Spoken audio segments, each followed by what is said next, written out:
सबसे पहले मैं आप लोगों को धन्यवाद देना चाहता हूँ कि जो आप लोगों की मेहनत और लगन से आज हमारे यूट्यूब परिवार 1000 सब्सक्राइबर पार कर चुका है। इसलिए आपको मैं तहे दिल से बहुत-बहुत धन्यवाद देना चाहता हूँ।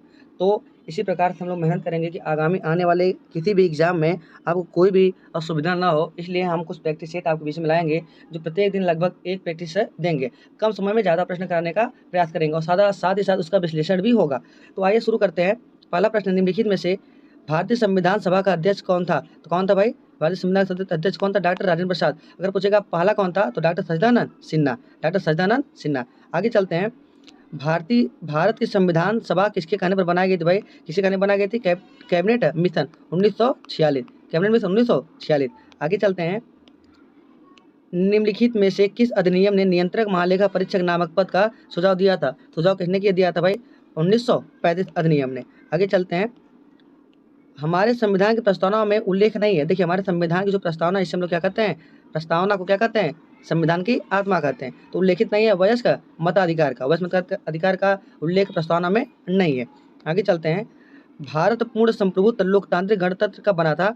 तो पूर्ण संप्रभुत्व लोकतांत्रिक गण कब बना था? तो 26 नवंबर 1949 को। और 26 नवंबर 1949 अर्थात जब हमारा संविधान बनना शुरू हुआ, पहली बैठक हुई थी 9 दिसंबर, दूसरी बैठक हुई थी 11 दिसंबर, और बन के जब तैयार हुआ था वो कौन सा दिन था? 26 नवंबर 1949।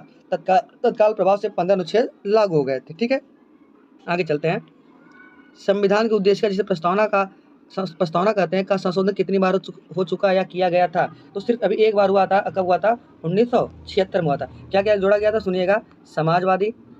समाजवाद, पंथ निरपेक्ष और क्या? अखंडता। समाजवाद, पंथ निरपेक्ष और अखंडता जोड़े गए थे। ठीक है, आगे चलते हैं। 1956 में राज्यों का पुनर्गठन करने से क्या कितने राज्य बने थे, कितने संघ राज्य क्षेत्र बने थे? तो 1956 में राज्यों की संख्या थी 14 और संघ राज्य क्षेत्रों की संख्या कितनी थी? 6। अगर प्रश्न पूछा जाएगा भाषाई आधार पर सबसे पहले राज्य गठन करने वाला कौन सा बना? तो आंध्र प्रदेश। कौन सा बना? आंध्र प्रदेश। ठीक है, आगे चलते हैं।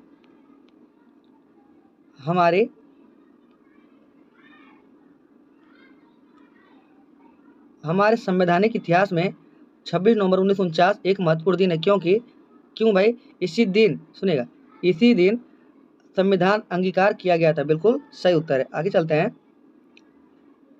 भारत की संविधान सभा का संवैधानिक सलाहकार कौन था? तो सर वी.एन. राव। संवैधानिक सलाहकार कौन था? तो वी.एन. राव। बहुत सभा किस स्थान में बुलाई गई थी? तो उत्तर क्या हो जाएगा?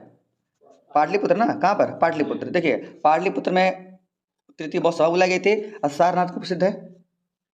पहला उपदेश कौन दिया था? गौतम बुद्ध। क्या कहा गया उसे? धर्मचक्र प्रवर्तन। अच्छा, तक्षशिला क्यों प्रसिद्ध है? शिक्षा का केंद्र है। और बोध गया क्या था? ज्ञान की प्राप्ति। अच्छा, दूसरा प्रश्न है, बुद्ध की मृत्यु के पश्चात प्रथम बौद्ध संगीत की अध्यक्षता किसने की थी? बताइए। जब गौतम बुद्ध जी मर जाते हैं तो उसके बाद पहली बौद्ध संगीत की अध्यक्षता कौन करता है? ऑप्शन है महाकश्यप, धर्मसेन, अजातशत्रु, नागसेन। महाकश्यप अध्यक्षता की बात किया जाता है। कौन कर रहा है? महाकश्यप। बिल्कुल उत्तर सही है। तीसरा प्रश्न चलते हैं। तीसरा प्रश्न है कि निम्नलिखित में से कौन सा बौद्ध पवित्र स्थल निरंजना नदी पर स्थित है? कौन सा बौद्ध पवित्र स्थल निरंजना नदी पर स्थित है? ऑप्शन है बोध गया, कुशीनगर, लुम्बिनी, ऋषिपत्तन। कौन सा? बोध गया। बहुत बढ़िया। कौन सा? बोध गया। बोध गया पर ना। ठीक है, क्यों प्रसिद्ध है भाई? ज्ञान प्राप्ति किसको? अच्छा, अब ये प्रश्न है, थोड़ा सा दिमाग लगाइएगा आप लोग, बहुत कठिन नहीं है। कह रहा है विक्रम एवं शक संवतों में कितने वर्षों का अंतर है? अब सोचिए, विक्रम एवं शक संवतों में कितना वर्षों का अंतर है? ऑप्शन है 57 वर्ष, 78 वर्ष, 135 वर्ष, 320 वर्ष। हाँ, दोनों बीच का अंतर पूछा है। पहला 57 वर्ष, दूसरा 78 वर्ष, तीसरा 135 वर्ष और चौथा है 320। 57 BC है। समझ में आया क्या कर रहा हूँ? वो 57 AD है, तो 57 तक जाएगा कि नहीं आप बताइए? इस बीच जाने के लिए 57 जाएगा। और इधर 78, 57 78 जोड़े कितना हो जाएगा? 135 वर्ष। ये इंपॉर्टेंट सवाल है। ठीक है, अच्छा आगे चलिए।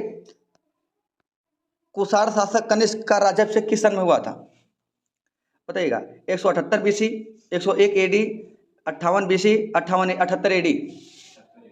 78 AD मैंने बताया ना, 78 AD मतलब क्या? ईस्वी वाला। अब BC मतलब ईसा पूर्व वाला, ठीक ना। अब थोड़ा ध्यान रखिएगा, अभी मैंने इसके पहले जिक्र किया कि जो कुषाण वंश का जो कनिष्क है और कि कौन संवत शुरू कर रहा है, शक संवत, और शाकाहारी विक्रमादित्य कौन सा करेगा, विक्रम संवत। तो 57 वर्ष का होता है, 57 एडी होता है, बीसी होता है, और ये क्या होता है, 78 एडी होता है। क्लियर है ना। अच्छा आगे चलिए, अब तो आप लोग बता ही देंगे इसको। निम्नलिखित में से किस शासन को सर्वप्रथम सोने के सिक्के जारी करने का श्रेय दिया जाता है। ऑप्शन है कुजुल खडफिसेस, भीम खडफिसेस, कनिष्क प्रथम, होइस्क। भीम खडफिसेस, बहुत बढ़िया। ये तो मैंने आपको बताया भी था ना। देखिए सबसे पहले सोने का सिक्का जारी करवाया था यूनानियों ने। श्रेय किसको जाता है, राष्ट्रकूटों को, और सर्वाधिक श्रेय किसको जाता है, तो भीम खडफिसेस। और भीम खडफिसेस जो है किस वंश का है, कुषाण वंश का। किस वंश का है, कुषाण वंश का है, ठीक ना। आइए बताइएगा, बिना बेगार के किसने सुदर्शन झील का जीर्णोद्धार करवाया। बिना बेगार के किसने सुदर्शन झील का जीर्णोद्धार करवाया, चंद्रगुप्त मौर्य, बिंदुसार, अशोक, रुद्रदामन प्रथम। देखिए चंद्रगुप्त मौर्य आप तो सुने होंगे, चंद्रगुप्त मौर्य ने बनवाया था इसको, सुदर्शन झील को।